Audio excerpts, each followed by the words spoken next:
전국 아파트 매매가가 또다시 떨어졌습니다. 2012년 통계를 작성한 이후 사상 최대 하락폭을 기록했는데요. 문제는 이 상황을 타개할 긍정 요인이 마땅치 않다는 겁니다. 그래서 정부가 대출 규제를 또다시 풀었는데 시장에는 어떤 영향을 미칠지 권대중 명지대 부동산학과 교수와 짚어보겠습니다. 교수님 어서 오십시오. 안녕하세요. 네, 나와주셔서 고맙습니다. 자, 전국 아파트 매매가가 올 5월 둘째 주부터 33주 연속 하락했습니다. 수도권과 5대 광역시는 물론이고 지방까지 계속해서 떨어지고 있는데 매수 심리가 갈수록 꽁꽁 얼어붙는 것 같습니다. 어떻게 보십니까? 그 매수 심리를 예측하는 그 부동산 매수 지수가 있습니다. 네, 수급 지수요. 네, 수급 지수가 서울이 지금 68.5입니다. 그러니까 이게 100 이하가 될 때에는 팔려는 사람이 살려는 사람보다 많다는 얘기거든요. 예. 전국 평균도 지금 현재 73.1밖에 안 됩니다. 수도권은 뭐 68 정도로 상당히 많이 내려갔죠. 네. 가격을 보면은 그 예전에는 뭐 0.01%, 0.02% 상승했었는데요. 네. 떨어지는 게 10배, 20배 이상씩 떨어지고 있어서 한국부동산원에서 발표한 자료를 보면은요. 지난주 그 12월 19일자를 보면은 서울 같은 경우는 마이너스 0.72%를 떨어졌는데 네. 이게 그 인천 같은 경우는 마이너스 1.12%입니다. 이게 전국적으로 떨어지는 율이 마이너스 1% 정도씩 떨어지고 있어요. 아, 네. 서울의 강북구, 노원구, 도봉구, 강북구는 마이너스 1% 이상씩 떨어지고 있어요. 인천도 마찬가지고요. 네. 지방 역시 마찬가지인데요. 이렇게 매수 심리가 꽁꽁 얼어붙는 것은 결국에 금리 인상이라고 보여집니다. 네. 아, 네. 말씀하신 그 수급 지수가 역대 최하 수준이라고 하는데 그것도 맞는 건가요? 네. 아, 네. 이게 뭐 역대 최저로 좀 내려가 있는 상태입니다. 아, 그렇군요. 네. 보통 한 80에서 90 정도 내려가면 굉장히 위험한 상태라고 많이 내려갔다고 얘기하는데 60대로 내려갔으니까 예. 역대 최대입니다. 예, 정말 최저입니다. 심각한 상황이군요. 예. 자, 특히나 대장 아파트라고 불리는 곳들이 있는데 고가의 대단지인 지역이잖아요. 근데 이런 곳이 더 많이 떨어지고 있습니다. 왜 그런 건가요? 많이 오른 게 많이 떨어지는 겁니다. 예. 우선 그 대출을 많이 받아야 되는 거고. 그래서 이게 그 강남 지역의 대표적인 아파트 중에 하나가 음마 아파트인데요. 네. 음마 아파트가 그 84형 같은 경우가 재건축을 앞두고 있었기 때문에 28억 정도 하던 게 8억 정도 하락한 상태에서 예. 거래가 됐고요. 이것뿐이 아니라 뭐 지금 현재 인천 송도 같은 경우는 11억짜리 아파트가 5억에도 거래되고요. 물론 이제 강남의 가장 대표적인 아파트가 압구정 현대 아파트인데요. 그것도 역시 한 2억서부터 한 7억까지 떨어진 상태에서 거래가 되고 있습니다. 예. 매수세가 꺾이다 보니까 매수자를 못 찾아서 가격이 더 급락하는 현상이 깊어지고 있는 거죠. 네.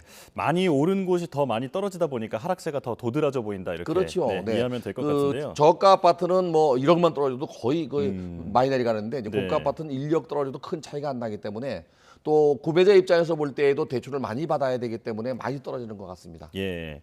자, 그런데 더 암울한 분석이 있습니다. 앞으로 주택 가격이 20% 더 떨어지면 대출자 100명 가운데 5명은 지금 가지고 있는 집을 팔아도 빚을 갚지 못할 거란 전망이 나오고 있는데 이게 지금 다 금리 때문이죠. 그렇죠. 예전에는 이제 그 문재인 정부 초기에는 예를 들어 5억 정도 하던 아파트가 지금은 10억 정도 됐거든요. 네. 그 당시에는 저금리에 1, 2억 대출을 받아서 주택을 구입할 수 있었는데요. 지금은 10억이 되다 보니까 4, 5억 대출을 받아야 되잖아요. 금리가 올라가는 상태에서 고금리이기 때문에 그 빚을 내서 집을 사기가 점점 어려워지는 겁니다. 네. 지금 대출을 받은 사람들도 약 한 20% 떨어지면은 그 부담률이 고위험 부담률이 4.9% 증가한다고 합니다. 네. 그러니까 점점 금리가 올라가면 올라갈수록 대출을 받은 사람들, 갭 투자들 또는 연끌족들은 점점 힘들 수밖에 없지요. 아, 네. 자, 대출뿐 아니라 프로젝트 파이낸싱 PF라고 하죠. 네. 부동산 관련 자금도 2,700조 원에 육박하는데 네. 이렇게 부동산 경기가 계속 위축되면 제2금융권의 부실로 이어질 수 있다는 우려도 나오고 있습니다. 그렇죠. 10월 말 기준으로 국토교통부에서 미분양 자료 발표한 걸 보면요. 네. 전국적으로 4만 7천 가구가 지금 현재 미분양입니다. 12월 달 말까지 서울 경기권에서 약 2만 7천 가구 정도가 분양될 예정이고요. 거의 뭐 이제 끝나는 상태입니다. 예. 지방도 1만 7천 가구 정도가 이번 달 말까지 분양될 텐데요. 아마도 한 4만 5천 가구 분양되는 거에 반만 미분양돼도 미분양 주택이 6만 가구를 넘어섭니다. 네. 이 미분양 주택이 증가하게 되면 건설사는 중도금을 받지 못해서 중도금 대출이 이루어지지 않아서 건축 자금을 지원할 수가 없고요. 또 PF 이자도 못 냅니다. 네. 그래 되면 결국에 증권사가 위험해지고 PF를 했던 증권사를 또 타고 제2금융권까지 이용할 수 있거든요. 비은행권 그 제2금융권에서만 나간 대출이 지난달 9월 말인가요? 9월 말 기준으로 112조입니다. 예. 반 정도를 차지하는데 이렇게 집값 하락을 부추기면서도 미분양이 늘어나면 결국에 건설사와 금융기관까지도 위험할 수 있습니다. 예. 교수님 그 몇 달 전에 PF 관련해서 큰 한번 이슈가 있었잖아요. 그 레고랜드 사태가 있었잖아요. 그 상황은 지금 어느 정도 좀 이거는 정리가 된 PF라고 겁니까? 하는 것보다는 이제 채권 시장인데요. 예. 춘천의 레고랜드가 2,050억 정도를 그 유동화 증권을 발행하면서 강원도가 보증을 섰습니다. 네네. 만기가 도래오면 그 갚지 못하면 강원도가 이걸 갚아야 되는데 이걸 갚지 않겠다고 발표했다가 나중에 또 번복했죠. 네네. 이걸로 인해서 그 정부는 긴급하게 50조를 투입해서 이거를 갚겠다고 발표를 했는데도 불구하고 이 채권 시장이 급락하면서 보통 예. 한 3~4% 정도의 이자율이 지금 12~13%까지 올라갔습니다. 예. 이게 건설사들이 채권을 발행할 때 회사채를 발행하게 되면 매각도 안 되지만 금리도 10%가 넘어서 네. 어려움이 더 가중될 수밖에 없습니다. 예, PF뿐 아니라 말씀해주신 것처럼 채권 시장까지도 꽁꽁 얼어붙어 네. 있는 상황이다. 네, 자 지금 우리 기준 금리가 3.25%인데 이창용 하는 총재가 내년에도 더 올리겠다는 의지를 밝혔습니다. 네. 자 현재 주택담보대출의 금리 상단이 연 7%를 넘나들고 있는데 앞으로 더 오를 거라고 보십니까? 저는 그 한 번 정도 더 오를 거로 확신하고요. 예. 또 한 번 더 오를지도 모릅니다. 지금 미국의 금리가 4.5%입니다. 지난번에 빅스텝으로 50bp를 올렸는데요. 네. 미국이 향후에 5.0 내지 5.25까지 올릴 계획이라고 합니다.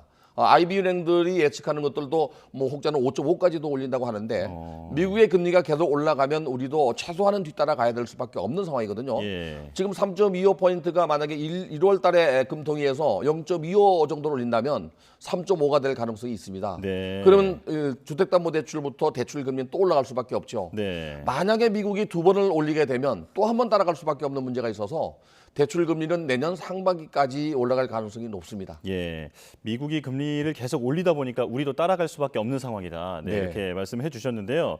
자, 그래도 지금 같은 상황에서도 집을 사야 하는 사람은 사야 하는데 주택담보대출은 고정금리랑 변동금리가 있잖아요. 이게 원래는 고정금리가 좀 더 높은데 그 요즘에는 변동금리가 오히려 더 높거든요. 네. 그러니까 지금 시점에는 어떤 게 더 유리하다고 보십니까? 지금 당장은 뭐 변동금리가 높으니까 고정금리가 좋을 수 있습니다. 그러나 이제 주택 시장은 두 가지 측면이 있어요. 네. 금리가 올라간다고 할 때가 고점입니다.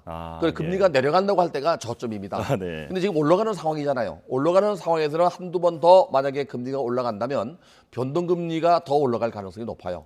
예. 그래서 이제 하락하는 시점에서는 오히려 변동금리가 고정금리보다 더 내려갈 수 있거든요. 네. 그래서 지금 당장은 뭐 어디가 좋다고 이야기하기는 곤란하지만 만약에 금리 상승이 중단되고 그리고 이제 하락하기 시작한다 그러면은 그때는 고정금리보다는 변동금리가 유리할 수 있고요.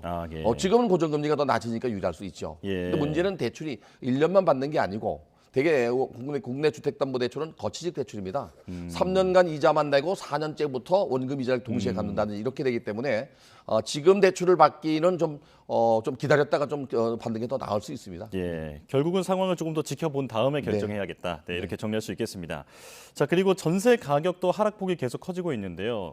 역시 전세 대출 금리에 대한 세입자 부담이 커졌는데 지난해에 비해서 거래량이 5만 건 가까이 줄었다고 합니다. 네. 이제 이렇게 되면 월세만 남고 전세가 사라지는 게 아니냐라는 그 뭐 의견도 있는데 어떻게 보십니까?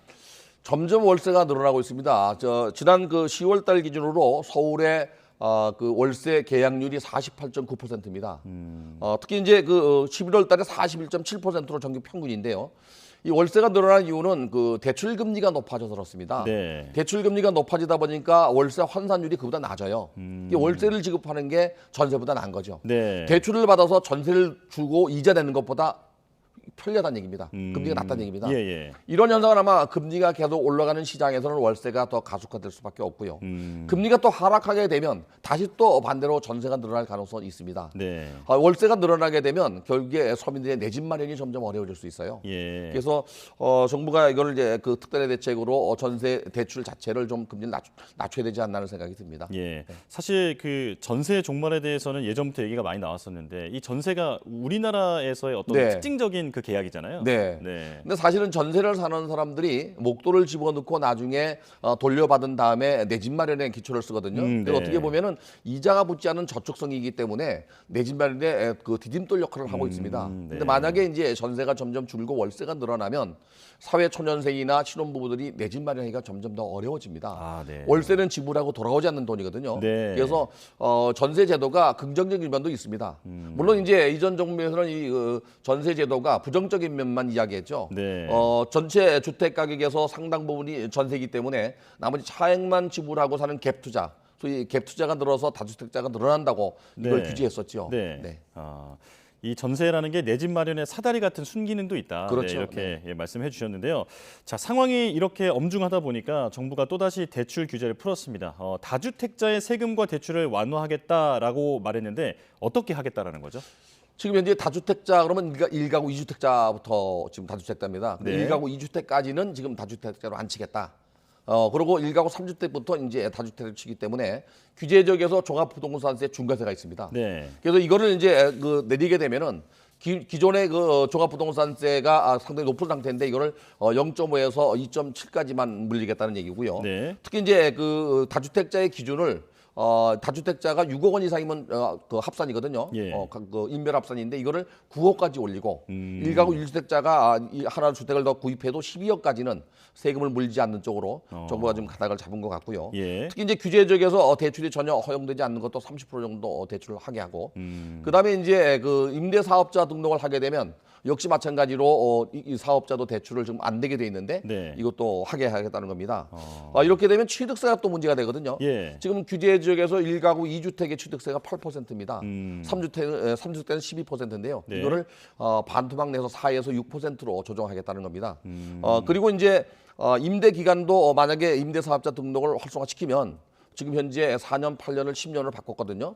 10년 또는 15년으로 하되 임대 기간이 길어지면 세제 혜택을 주는 걸로 이렇게 지금 개편을 하고 있습니다. 예. 지금 설명을 들어보면 지난 정부와 현 정부의 이 다주택자를 바라보는 시선에 큰 차이가 있는 것 같은데 네. 지금은 그러니까 다주택자를 주택의 공급자로 보겠다라는 거죠. 그런 측면도 있고요. 한편에서 이제 미분양 주택이 늘어나다 보니까 실수요자만 분양을 받아야 되잖아요. 네. 이것도 다주택자가 1가구 2주택 인정하게 되면 다주택을 3주택부터 인정하게 되면 2주택자도 분양을 받을 수 있거든요. 사무주의가 되면 뭐 그런 측면도 있고요.